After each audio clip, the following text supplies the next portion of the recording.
Hello，大家好，歡迎嚟到 O2 Racing 啊！嚟緊禮拜日4月12號就會舉行11場嘅沙田賽事啦，將會採用 C 跑道嘅。咁嚟緊呢條片我會講第11場尾場嘅2班千二米。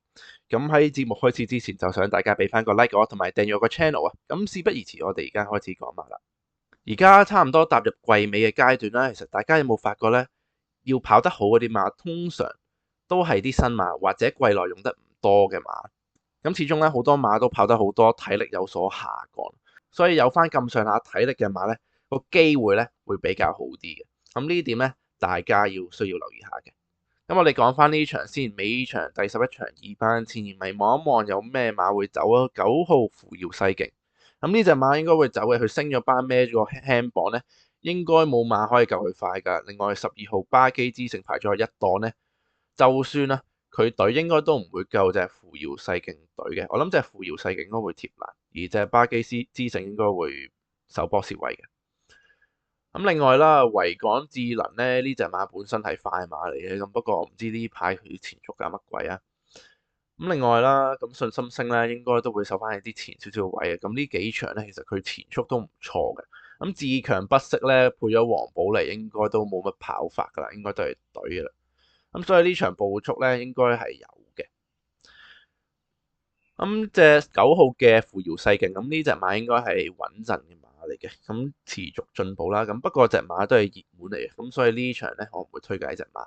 咁反而咧有隻冷門馬咧想同大家講嘅，就係6號嘅魔術控制。咁魔術控制咧今季其實跑咗好多場㗎啦。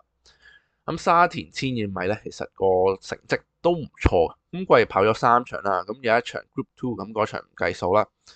咁另外啦，281場次跑咗我第2名，440場次跑咗我第5。咁我覺得咧，沙田千二米應該係適合呢隻馬跑嘅。咁以往啦，呢隻馬咧係沙田跑1000直路咧係專家嚟㗎嘛。咁以往咧佢個形態咧都係比較急勁、比較行啲嘅一隻馬嚟嘅。咁不過近排啦，咁呢幾場咧隻馬其實轉咗型。我覺得佢有少少似啱啱退役嗰隻氣勢咁樣，神速個觀感咧都係比較收斂，同埋咧係跑個銀字嘅。咁我覺得呢隻魔術控制咧係類似呢啲類型嘅馬嚟嘅。咁季初咧隻馬其實104分嘅，不過而家減到嚟91分啦。我哋再望翻上一季啊，咁上季夜馬係100分嘅，咁再對上一次咧係90分。咁90分咧同而家嗰個評分咧係差唔多嘅，咁所以我覺得隻馬咧去到呢個分咧應該有啲嘢睇，咁同埋我覺得隻馬咧唔係退步嘅，咁只係咧上季實在加得太多分啦，咁啊今季就要多少少時間去消化下個評分啦，咁加上啦孭重磅都比較難搞啲嘅隻馬，咁啊孭翻個中磅會好啲，咁所以咧呢個評分咧應該係有得讚下嘅。咁我哋望一望啲積啊，281場次咧，咁就沙田千二米就跑咗我第2名。我哋望一望呢一場啦，咁魔術控制黃衫黃帽，咁出閘咧都算唔錯嘅。咁而家咧就定咗個3碟，咁就沿途會望空嘅。咁今場嘅步速咧就唔算特別快嘅啫，咁啊外馬線大啦，咁所以咧其實佢定咗個3碟望空咧都唔係特別蝕嘅。嗱，不過最蝕咧就係佢個磅，佢嗰時咧係孭133磅，蝕住個3碟望空跑咧，咁我覺得呢一點會比較吃力啲。咁呢度轉彎嗰時咧，仲要揈咗去4碟。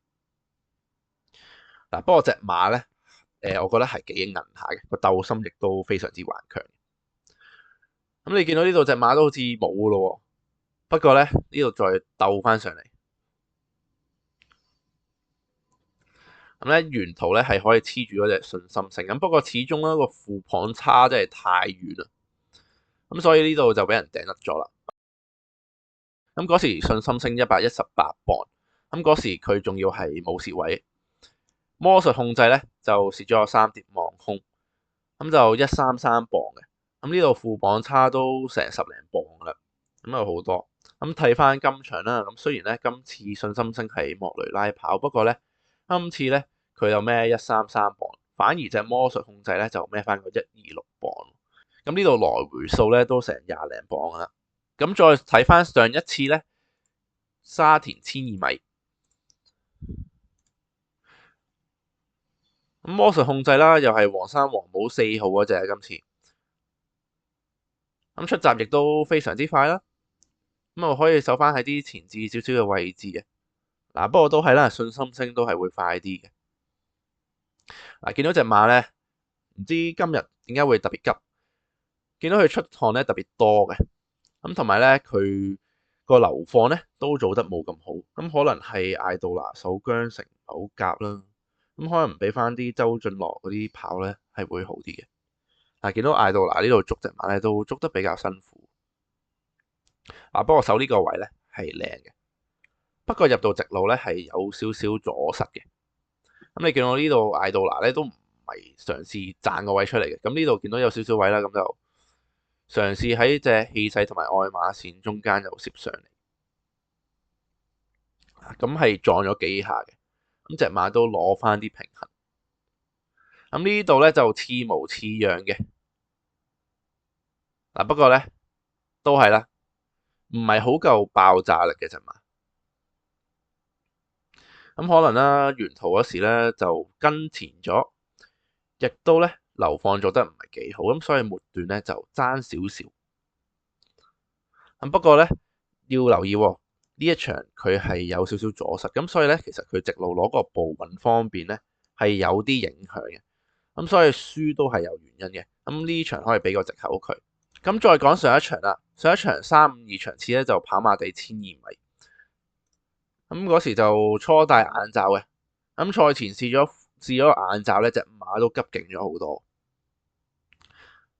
咁呢度隻馬咧就行啦，咁所以咧就捉唔住啦，就逼住要放頭啦。嗰隻馬咧都擘大個口咁樣嘅，咁約束唔到嘅，基本上呢一場，仲要開個都幾快嘅時間嘅。咁之後咧入到直路咧就好快散咗啦。咁我覺得呢一場咧就可以唔計數啦。咁加上隻馬其實跑馬地嗰個驗證咧都唔係好多嘅啫。咁所以其實上一場嗰個敗仗咧又唔使咁介意嘅。咁你見到其實呢度啦，臨近剩翻400幾米咁樣啦，咁隻馬都開始鋸啦。咁前面用得多嘛，咁所以呢度咧就褪得好快啦。咁我哋望埋嗰隻翠紅啦，咁同場都會再出嘅。咁呢度3碟轉彎，咁又好輕鬆啦，一節咧就彈甩咗後邊噶啦。今次排咗個10檔啦，配梁家俊。咁梁家俊咧都有跑過呢隻馬，咁不過咧就冇試過上名嘅。至於個10檔咧，就真係好睇臨場個際遇係點樣啦。咁信心星會快過佢啦，自強不息會快過佢，維港智能、扶搖世勁、巴基之星呢啲都會快嘅。咁睇下咧前段會唔會拉散個馬群啦，咁就俾隻魔術控制可以攝翻啲2碟啊、3碟有遮擋嘅位置，咁樣都應該夠跑嘅。我揀呢隻馬嘅原因都係主要因為隻馬個評分咧真係太着數啦。咁另外佢神態咧、神操方面亦都唔差啦，除咗個眼罩咧係啱嘅。咁呢度排咗個10檔，有少少擔心個際遇啦。咁最重要咧就係呢隻馬體力咧應該十足嘅。咁季初啦就跑咗好多場，不過其實咧冇一場係真正用力嘅。咁可能季初有1、2場咁樣，咁又真係搏嘅。咁不過其實大部分嘅場次咧都係減分為主嘅。咁其實你見到啲飛數咧都好清楚幕後嗰個諗法係點樣㗎啦。咁而家的確都係減咗13分，咁就非常之多嘅。咁同埋啦，最主要就係呢隻馬咧唞嗰個時間夠啊，咁就唞咗差唔多1個月㗎啦。咧其實有好多馬咧都係淨係隔咗2個禮拜再出嘅啫。咁例如巴基之星啊、閃耀天河、扶搖世勁、勁進輝煌、信心星呢幾隻咧，都係淨係隔咗2個禮拜再跑嘅啫。咁體力比較佔優嘅咧，可能係顏色之王啦、翠紅啊，甚至乎我推介嗰隻魔術控制。咁所以咧體力方面咧，其實魔術控制咧，我估計應該可以佔優嘅。咁呢度就望隻魔術控制可以走入個頭3名。咁我搏佢一隻冷腳啦。咁其他馬方面咧，其實扶搖世勁啱啱講咗啦，呢隻馬正頭正路嘅。咁另外翠紅啦都要翻嘅，呢隻馬持續進步。咁沙田咧應該都識跑嘅。咁至於7號嘅競進輝煌咧，咁我覺得呢隻馬都應該幾穩陣嘅。咁始終蔡約翰啲馬咧都幾 comfort 下嘅。咁就算對上一次贏咗啦，咁其實加磅都唔係好多嘅啫，都係加個4磅。今次仲要配布文。咁我估計呢隻馬咧體力應該可以 keep 到嘅。咁我就係7號咪拖埋咯。